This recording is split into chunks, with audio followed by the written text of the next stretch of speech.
This is another function I want to find all the second partial derivatives to. So again, when you do the first part, you have to find the derivative with respect to x and y first, and then you go ahead and find the other second partial derivatives. So I'm going to rewrite this as x squared plus y squared to the 1/2, and that makes it a little easier to take derivatives. So in this case, let's see, I'm going to start out with h sub x of xy. H sub x means y is constant. So I'm going to use a chain rule and take the derivative of the outside, evaluate it at the inside, it stays the same, times the derivative with respect to x of the inside. Now, since y is constant, that means that the derivative of this guy is going to just be 2x. So I have 1/2 x squared plus y squared to the minus 1/2 times 2x. The 2's cancel. So I'm simplified with the function x over x squared plus y squared to the positive 1/2. Now I'm going to do the same thing, h sub y of xy. Again, chain rule. 1/2, negative 1/2, x squared plus y squared, times a partial with respect to y of x squared plus y squared. That's equal to 1/2 x squared plus y squared to the minus 1/2. Now here the x is constant and y is the function, variables. So the derivative of that is just going to be 2y. So the 2's cancel, and I'm left with y divided by x squared plus y squared to the positive 1/2. Okay.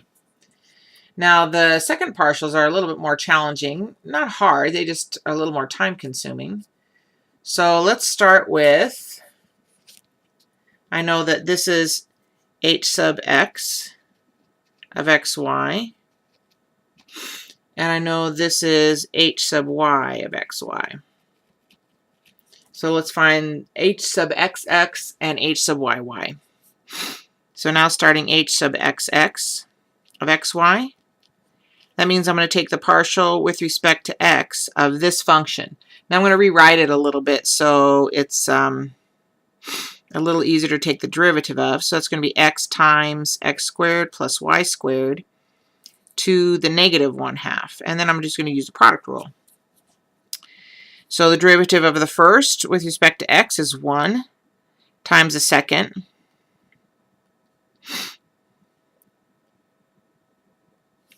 plus the first times the derivative of the second. So using the chain rule, I take the derivative of the outside, subtract 1 from the powers minus 3/2, times the derivative of the inside with respect to x.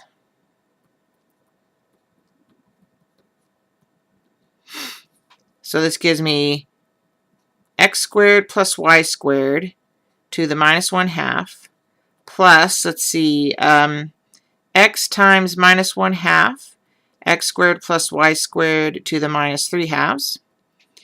And the derivative with respect to x of this guy is 2x.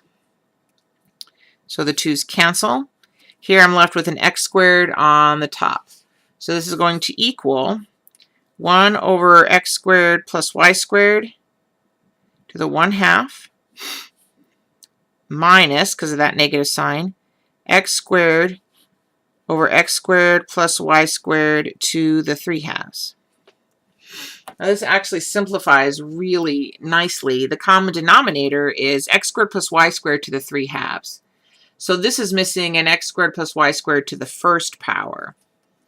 So if I multiply top and bottom by x squared plus y squared to the first, x squared plus y squared to the first,